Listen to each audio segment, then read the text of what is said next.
r/ProRevenge. Keep screwing over your group members. This teacher is tired of your A group of seniors spends all year screwing over their classmates, so I, the teacher, wreck their final semester.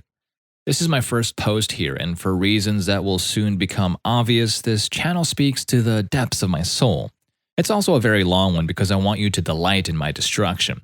The particular flavor of this revenge comes from the fact that everything that goes down is the result of a domino effect that leaves devastation in its wake. Dedication, this story is for anyone who has ever been screwed over in a group project, and I certainly hope you enjoy it. My backstory, not super necessary, but will give you insight into my logic. I've been teaching for many years, but it's important to understand that in my first year of teaching, I got put on blast by an elite group of entitled parents, EPs, and their entitled kids, EKs. Not a week went by without someone either demanding my job, trying to undermine me, or just calling me a piece of crap. I nearly quit halfway through the first semester. The verbal and emotional abuse was just so bad. This was at a school in a tough area, so I was accused of racism constantly for asking kids to stop talking, was ripped into for giving failing grades for missing work, and even enforcing the rules in the student-parent handbook got me in hot water. My principal reprimanded me for being a negative influence on the school, and was I told that I needed to let more rules slide because he was tired of hearing from parents. I would have parents just show up unannounced to sit in on my lessons and then tell me I was a crappy educator, a bad human being, etc. I have plenty of horror stories from that school alone, but the point I want to make here is that this experience defined the kind of teacher I became going forward to my next school. I needed to be that person who was untouchable because I needed to focus on the one job that mattered, teaching kids. My next school was in a fairly affluent area. It wasn't uncommon for me to find out that my students' parents made millions, which brought its own unique set of problems. However, my new principal was super supportive of me as long as I followed the school's handbook to the letter because, by doing so, I was in line with the school's philosophy and protected by law. We seriously had parents filing frivolous lawsuits all the damn time. Now, this school had long ago learned that caving to parent demands spilled blood in the water and brought the rest of the sharks in droves. My first year at this new school was successful for many reasons, primarily because the school culture was easily adapted to. By planning ahead, I was able to head off 99% of all negative parents at the pass. The few times a parent tried to rip into me at conferences, I ripped back so hard that I had developed a reputation amongst the kids and parents as someone you couldn't mess with. Everything I did was in line with the rules, and any attempt to take me down got stonewalled by my principal, who would have to say, "Mr. Teacher is following school policy, so I'm afraid the ultimate decision is his." No joke, I had some parents in tears because their kid could no longer get an A in my class. I wasn't the teacher who wanted to destroy kids. I just wanted them to be accountable, and sometimes that meant letting them fail. Needless to say, this job became a lot of fun because instead of waiting to be ambushed by parents, I could work on making my classes fun for my students while still teaching them something. I made ironclad rules for the classroom that brooked a little argument and would adapt the following year to make it harder for students or parents to ruin my day. I have so many stories like this, but this one is one of my favorites. The backstory. The year this happened, I taught a high school class with grades 9 through 12, that's 14 to 18-year-olds for you overseas guests. My class wasn't necessary to graduate, but did count as a core requirement. One of my beginning of the year rules was, I never want to hear, "When will we ever need this?" because you didn't have to sign up for this class. How I structure my class is that I try to make students accountable for their own actions. My class was built so that it had something to offer everybody. If you tried your best, you were guaranteed a C. If you worked really hard, you could get a B or an A.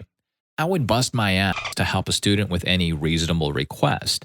The best example of this was a student who was working hard on an assignment and said, "I think I understand it now, but can't turn it in on time," to which I answered, "Then turn it in tomorrow for full credit. This is how hard work pays off." Other than a few hard deadlines in my class, I would do whatever it took to see you learn the material. Mess around in my class, I've already found ways to run circles around the pathetic excuses you throw at your parents for your piss-poor performance.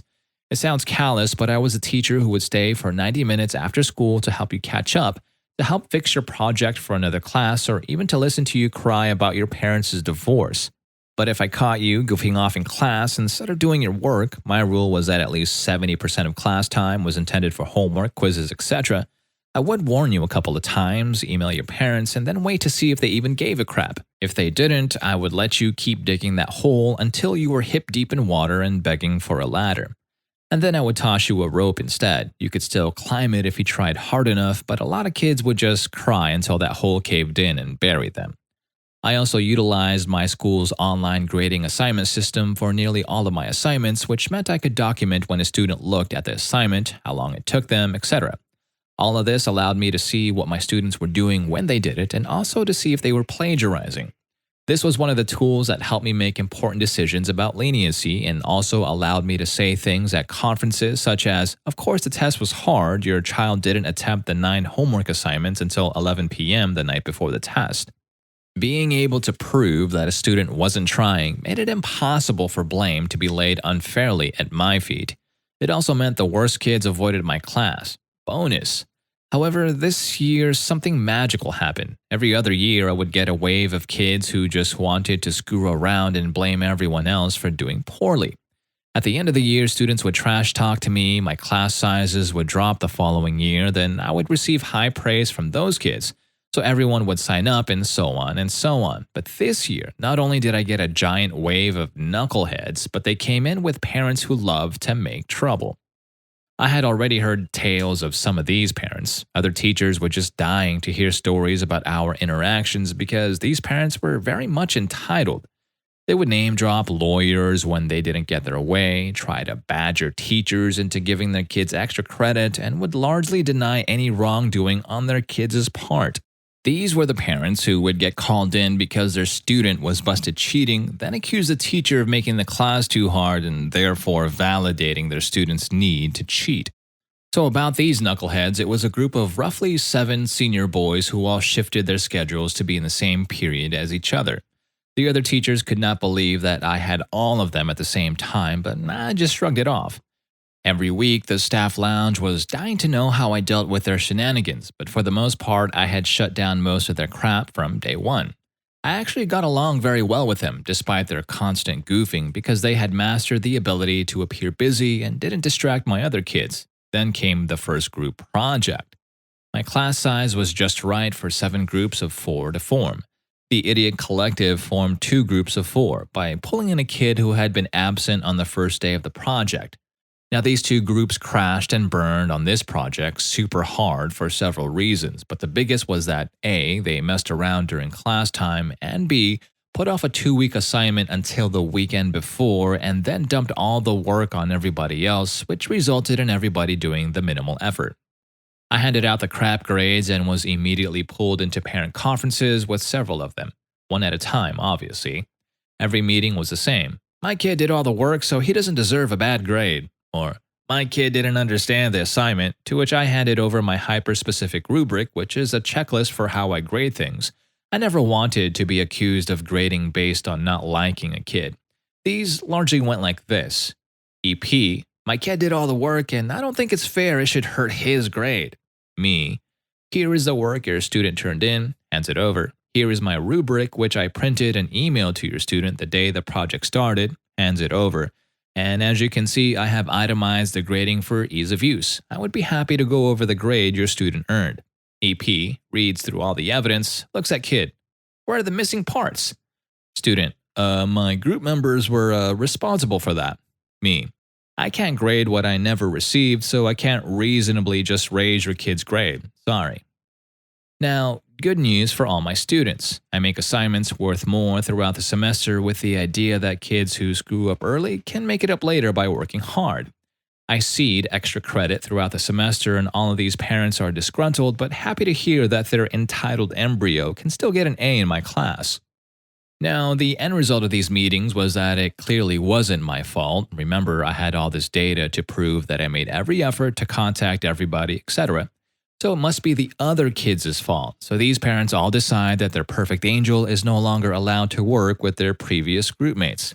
Like cancer, this failure of friends distributes throughout the rest of the class. Like the genius that I am, I make my students write a group contract for every project that details who does what and when it is due.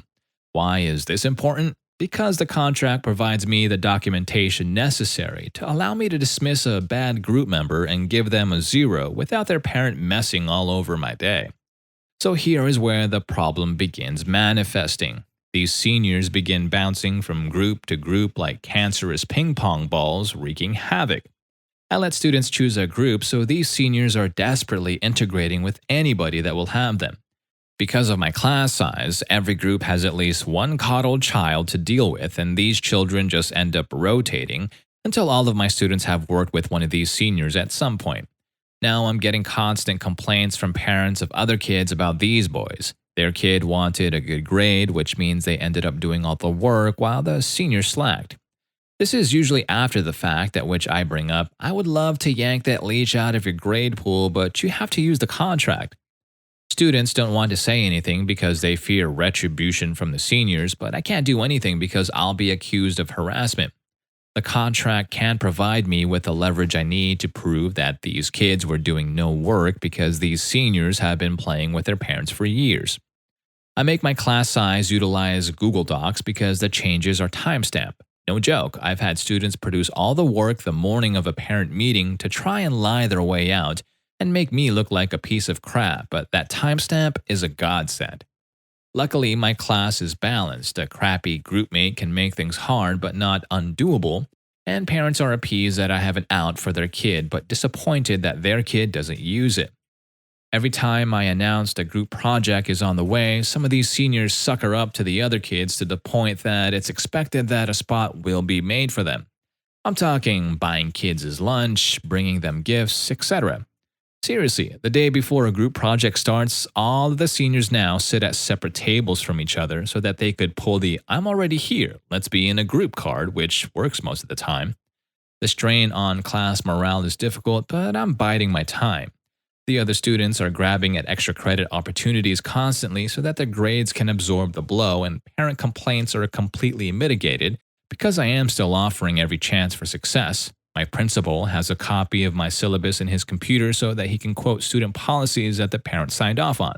It's not uncommon for him to hear, "I don't read that crap, so it doesn't apply." But he reminds them that the clause above the signature line says, "My signature denotes that I have read this document in its entirety and agree to abide by all the rules," or something similar, and that this should be a lesson to the parent and the student that when you sign something, you should read the fine print. If you ever become a teacher, find an awesome boss like this and stick by their side. This setup. So, I have 7 slothful seniors, but I shall name the worst of these Larry, Curly, and Mo. The fallout affects all of them, but these 3 are the ones whose parents have a boner for making trouble. Every time they bully a teacher into compliance, I imagine they sit around a smoking room with cigars and cognac, laughing at how they got their way yet again with a lowly teacher. I know that anything I do will be heavily scrutinized once the grades start falling, and I need to be able to shrug it off because I have other shit to do and I refuse to be the smiling topic of discussion in their celebratory circle jerk. However, a special note about Larry, since he turned 18, his parents now travel nonstop and are impossible to reach. Larry is now just a huge douche because his parents no longer care about what he does. I closely monitor their grades in my class, but also in others. Now, this may sound sketchy, but I routinely do this with any of my students who struggle with the material so that I can identify if the issue is my class or all of their classes. Students have been known to fake their grades using Inspect Element, and I got tired of hearing, "But they have A's in other classes," because then I look like a piece of crap. Anyway, after a check, I speak with the other teachers. It isn't hard to find out that these boys are doing minimal work in other classes, and I actually discover that Larry has been finding ways to get other kids to do the work for him and then disseminating it among his friends. Other teachers have been bullied into lowering test percentages in their classes, and guess what? He and his friends are enrolled in these classes. Despite bombing these tests, HW and project grades give them a comfortable cushion so that most of them are floating at low Bs. I can't prove this, they are using Snapchat, but when I bring it up with their teachers, the teachers don't feel like trying to prove it and duke it out with the parents. Now, they are gaming other classes for minimal effort. However, their only recourse in my class is to keep rotating through groups and leeching off of their hard work to maintain C's and B's, and the other kids are too nervous to utilize the group contract to get them fired. Remember how I mentioned that I steadily increase the value of my assignments to keep kids working and give them a chance to fix their grades? Me, random day in class. Hey everybody, I was looking in the schedule and realized that your last project before finals may stress you out unnecessarily. Would anybody mind if I dropped it? My class, tired of getting banged on a group assignments. Nope, drop it. Best teacher ever. Me. Okay, well, just so you know, I'm going to move our next project back a couple of weeks and extend the deadline by a week. Also, since I canceled out the last project, this means that the next project will now be worth roughly 20% of your final grade, so do your best. Screwing this up could kill your grade. My class, whatever.jpg. So in one step, I have inflated this assignment and also moved it. I send out an email to parents and students letting them know about the change to the syllabus and the assignment. I get no responses other than happy that I am removing stress from the end of the semester, etc.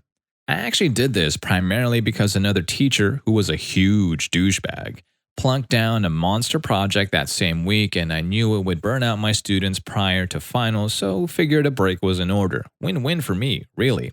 Now, why did I move it? Maniacal laughter.mp4. The Friday before the project started, I announced at the start of class, okay, I am introducing the project now so that you can get into groups today, and we can do it first thing Monday morning without delay, since this project is so important. This announcement elicits a room full of shit-eating grins. Why? It was senior ditch day. Our school didn't condone a ditch day, so the kids tried their best to keep it a secret, but I found out a month in advance. All 7 of these kids were absent from my class, which meant that I had just given the entire room freedom from these deadweights.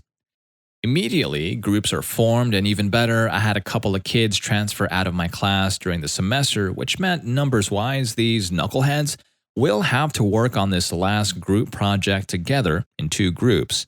I emphasized that everyone needed to get to class as soon as possible so that they could start as soon as attendance was called. My original intention was to light a giant fire under all 7 of these chumps to get them to actually put in the effort they had neglected to do all year. Most of them had grades in the low C range, except for one in the low Bs. As a bonus to all my students, I put an extra credit portion on this project so that they could recoup their early semester losses, but also allow these seniors to do very well if they put in the effort. This wasn't meant to be a revenge tale, but an attempt to give them one last lesson in responsibility. Before the end of the day, I send out a parent-student notification that the project had been started and that any absent students needed to contact their classmates to establish groups before Monday morning. This was important, as you'll see. I'm sure you can guess what happened next. Immediate fallout. So the next Monday, the seniors come trapezing in seconds before the bell to discover that there are only 2 tables to sit at. Whatever, they take their seats. Me, after attendance. Okay, everybody has a copy of the rubric, so go ahead and get started. Rest of class immediately pulls out rubric. Seniors looking around frantically. The seniors quickly realize that they have been played and the arguing starts. The first thing that happens is that Larry, Curly, and Mo decide that they now belong with whoever they happen to be sitting with and scoot their chairs over to sit at different tables. I catch this right away and tell them that the groups are already at maximum size, 4 people per group. The other 4 seniors are already fighting with each other because they know that none of them will actually do any work. Larry, who thinks he's God's gift to everybody, tries to sweet-talk me and his group into special privileges and allows a group of 5. Now, I see some of the other kids wavering, and I know that Larry is putting pressure on them to argue his case. I designed this project for specifically 4 people and had a job for each one, but I extended a separate offer. I will let you join, but since there will be 5 of you, I expect double the work. Literally, I told them they would have to do the project twice. Larry tries to argue, but I point out the roles I have established and inform him that if 4 people could do it once, having 5 should make it easier to do it twice.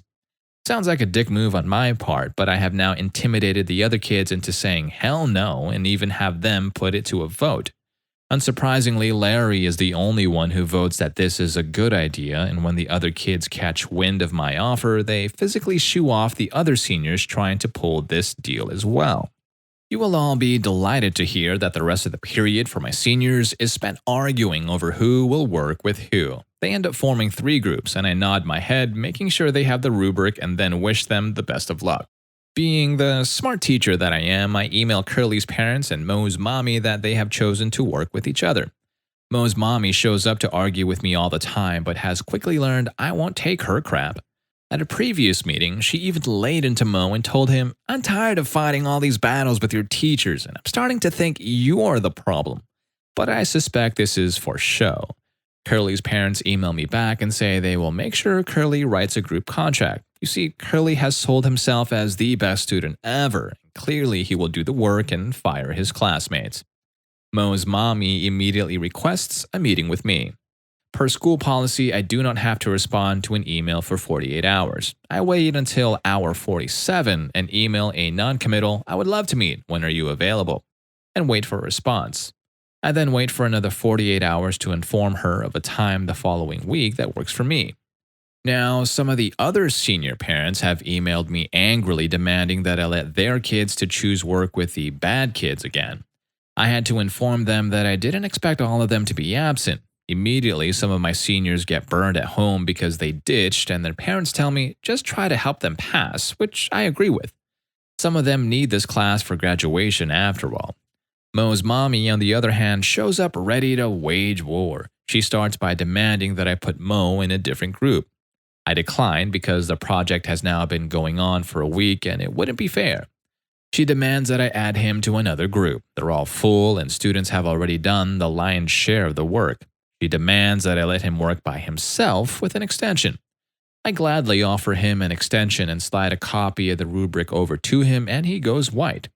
At this point, he knows that he's never planning to do any of the work. In fact, I know that his group hasn't even started. I have a copy of their group contract, which was hastily scribbled in pencil with no due dates on it. He starts arguing with his mom that he would rather work with his friends and that he's upset that he got stuck in this situation. Contemplating this, she accuses me of deliberately waiting until that day to screw the seniors over. After all, it was a school-sanctioned event, and I'm being a jackass about it, and she'll go to the board with her story. Wrong. The joy I get from all my prep work is shutting down crap exactly like this. All 7 of the seniors hung out on ditch day at her house and told her that the principal had given them the day off. Even better, they called in and pretended to be their own parents so that it was just an excused absence. He is immediately busted, and his mom flips her switch and jumps all over him. You see, she can keep pressing on me on this issue, but I now have evidence that he pretended to be his own dad, and this is a suspendable offense.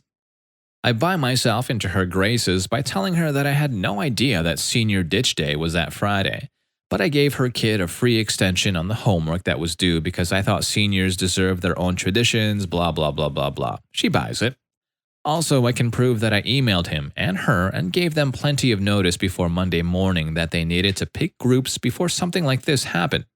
Obviously, once I found out about ditch day, I tried to give her precious treasure a heads up, but I don't know why he didn't take it. She makes him open his email. My email is sitting there unopened, and I have won this battle. She thanks me and takes him home. Class morale is super high unless you're one of the seniors. A week before the project is due, neither group has actually started, and the class average is about to hit an iceberg. The project comes due. It comes as no surprise that my enterprising seniors have turned in easily some of the worst work ever. One group got into a text argument the weekend before it was due and made one of the kids do all the work. Mo and Curly are in this group. The other group, with Larry, has also turned in a steaming pile of, I make sure to grade these 2 projects first because I know the fallout is going to be big. All the seniors dropped at least 1 letter grade. A couple drops 2. This is 4 weeks before graduation. Larry appears to take his F- in stride. They got something like a 10% on it, so I know he's plotting something. Curly's parents demand a meeting, and so does Mo's mommy. Curly's parents are super upset that they got a bad grade and demand to know why. What they didn't know was that I had already met with a student who did the entire project poorly and his parents. I informed Curly's parents that I had seen the text exchange between the seniors that pretty much ended up with, "You frickin' do it." Curly refused to turn over his phone to his parents for confirmation. I also showed them Curly's project and handed over the rubric. Mom and Dad, they're not happy. You see, Curly has been blaming everyone else for his mistakes since the dawn of time, and his parents have bought in completely. Until today. Dad pointedly asks, "Which part did you do?" And this causes Curly to spout actual tears. I then pull up a spreadsheet of all the group project scores from the year with no student data and highlighted his scores, which are among the worst. The purpose of this was to use data to prove that their son, frankly, never does the work. Curly is absolutely destroyed by this. His parents kick him out of the conference because they are tired of his excuses and ask me what they can do. I tell them that I would be happy to offer one-on-one tutoring and that he can still pass the class if he does his homework and gets a B on the next exam. They agree to this, we all shake hands, and they leave. Curly's story largely ends here. He never shows up to tutoring and I email his parents. After 3 emails, his dad finally responds with, "His mom and I have decided that he needs to learn to be an adult and are leaving him to his own devices. Thank you for your efforts." Curly will spend the rest of the semester doing little to no work. Because he's grounded at home, he's now just watching YouTube videos on his phone during school.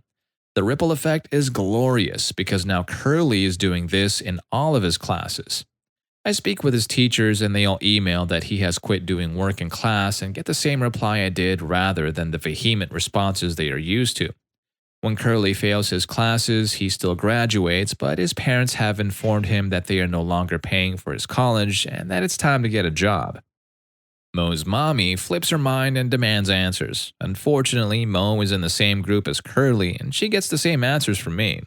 Strangely enough, once she's exhausted every effort and attempt to somehow blame me for this, she admits that she knew Mo was part of bullying the lone senior and that he should be ashamed of himself.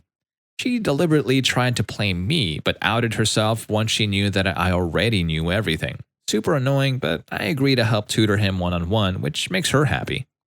Long-term fallout. Mo's mommy is emailing me every few days now. Is my son doing his work? Did he get help with his homework? Etc. Non-stop, but she also knows better than to fight with me. Larry is unusually chipper and is no longer doing his work. I find out that Larry is supposedly going to a college where he just needs to maintain his GPA over a super low number. He claims an F in my class won't change anything, so I make sure he doesn't distract the others. Mo shows up only occasionally, but strangely enough, Larry pops in just to say hi whenever Mo is getting help. I can't fathom why he does this, but suspect he's up to something and already has a backup plan in place. You see, Mo's mommy is nuts, and I make sure that there's always another person in the room with me when I tutor him. Anyway, Mo's mommy is constantly checking in. I start waiting 48 hours between emails, because I can, and she starts dropping by in person unannounced to check on him, me. She's been acting cagey lately, and I'm starting to suspect something. Turns out it's all freaking Larry. Larry is a friend of Mo's, so he's been in her home feeding her made-up stories to convince her that I have been emotionally abusing Mo when other students aren't around. Stuff like I was calling him a retard after school, etc.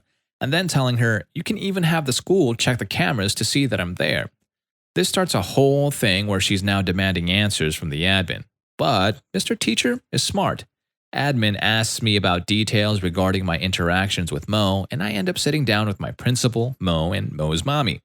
She details that Mo is struggling, might not graduate, and that she believes that I have singled her kid out for abuse and wants his grade raised. You see, Mo is dumb and lazy, and his mom is just as bad. When Larry went to her with his story, she never bothered talking about it with her own son. He just agreed and went along with it, so I asked Mo point blank to please describe what has been said during our sessions and then offer to leave the room so that he can tell the principal without me being there. She tells me to stay because she wants to hear from her son what I've done to him. What neither of them knew was that I was a mentor teacher. That meant I had a first-year teacher as my mentee, not a student teacher, but a new hire that works with a veteran teacher to learn the ropes of our school.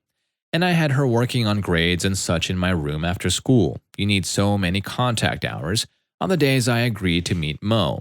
She was young, so Mo thought she was another student and never questioned it and couldn't even remember that she was in there. My principal already had statements from her detailing my interactions with Mo, and Mo was unable to give any actual details and suddenly forgot what had been said to him. This lands her in hot water with admin, and she blames the whole thing on Larry and becomes visibly upset that she fell for such a stupid ruse. This results in an email cautioning teachers from being alone in a room with either student. Suddenly, after school help evaporates for both, but hey, I always have someone in my room, so whatever.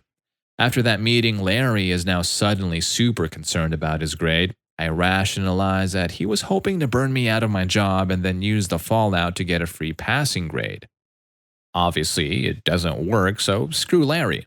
I have kids who actually want to succeed. My free days are now on days I know he works and he never shows up for tutoring anyway. Now that the teachers are hesitant to meet with him, he's unable to cut deals to raise those grades either. Seriously, teachers fell for his change of heart spiel every semester. Mo's mom makes a last-ditch effort and tries to convince me that the parents of the seniors have scheduled a meeting with my boss to have me fired for giving their kids a bad grade and that she would be willing to put in a good word for me if I meet with her first. I'm sitting next to the principal when I get this email through an app on my cell phone, and he has no idea what she's talking about. I tell her I'd be happy to meet everybody, but that I would probably eat my lunch during such a meeting and that I had hoped people didn't mind the smell of fish. I got a, no seriously, they're all threatening to sue you, but feigned stupidity and informed her that I couldn't be sued for eating fish during a meeting. She now realizes I give zero crap about anything and can't be threatened. Again, there's nothing she can do because I am simply following policy. The last few weeks are frantic for these seniors. One by one, they fall because they've done little to no work for a couple of years now and they have no idea how to apply themselves. Other teachers are emboldened by how hard I shut them down and finally hold them accountable too. A few of them just barely manage D's in my class and the rest fail. I get a few last-second squeaks of, what can I do to raise my grade? But have now documented that none of them attempted the extra credit assignments and that was their chance. It's hard for a parent to crap on you when you can prove you actually tried to give their student extra credit and can then prove they never opened the assignment online. These guys are now failing some of their other classes too. A couple have breakdowns in my class and leave crying. Their friendships are fracturing with each other because they now all hate each other for what happened, which they will get over during the summer. My last test came and I made it an online multiple choice test. It was easy enough to have the questions and answers shuffled in random order, meaning they couldn't cheat off of each other. You see, I knew for a long time that they would sit next to each other to try and cheat on the exam, and Larry had blown a ton of money on a tutor to try and carry his friends. This throws them all off, and when Mo's mommy accuses me, again, of trying to trick her kid with a much harder test, it was easy enough to shoo her away with a simple email. Larry passes the exam, but his grade moves up to a meager D-. The results. If you're still here, congratulations on dealing with my wall of text. Here are the results. Of these 7 seniors, 1 didn't graduate and had to transfer schools. His parents were embarrassed that they paid to fly the whole family out for graduation that he didn't get to take a part in. 2 of the seniors lost all of their scholarships and could no longer attend the schools they wanted. Their fallback plan was to attend the same school together and become roommates, which they did with 3 of the 4 other seniors, including Mo. I do have some after stories because I still work at this school and occasionally hear from the kids who graduated. Larry's college was not happy with his final GPA. I'm not sure what his long game was, but it sucked. The college kicked him out before he could even start, and I found out his huge web of lies extended to his parents too. He toured Europe over the summer and tried to surprise his parents by coming home instead of going to school. Apparently, they kicked him out immediately after because they were still selling their house to get a condo somewhere else. Remember, they travel for work all the time now, so wanted to downgrade. Last I heard, he made up a story that he joined the military but got released due to a made-up illness. I say made up because I heard this tale from 3 different people and each one has given a different disease. Curly's parents relented and decided to pay for Curly to go to college after all. Hurley got kicked out halfway through the year, got busted more than once for underage consumption, and then kicked to the curb after living at home for a year and refusing to get a job. Last I heard, he works in a vape shop. Mo went to school and used his book smarts to try and pay other kids to do his work for him. His mommy is rich. When that failed, he faked his grades to get his mom to keep footing the bill. Eventually, the school kicked him out and he moved back home. The story his mommy told a friend of hers who I ran into at a school function was that he decided that he would rather be an entrepreneur than go to college and that he bought a drone to film weddings with. Last I heard, he was acting as a distributor for his weed dealer but had moved up to selling acid on the side. His mommy thinks he's working weddings. One senior went to college with his friends and immediately realized he needed to change. He quit hanging with his friends and, last I heard, graduated with honors in a lucrative field. He emailed me once to thank me for challenging him in high school because it prepared him for college, so that was nice. And that's it. The end. Thanks for reading, and if you ever had a teacher you loved, send them an email. We love hearing from our children.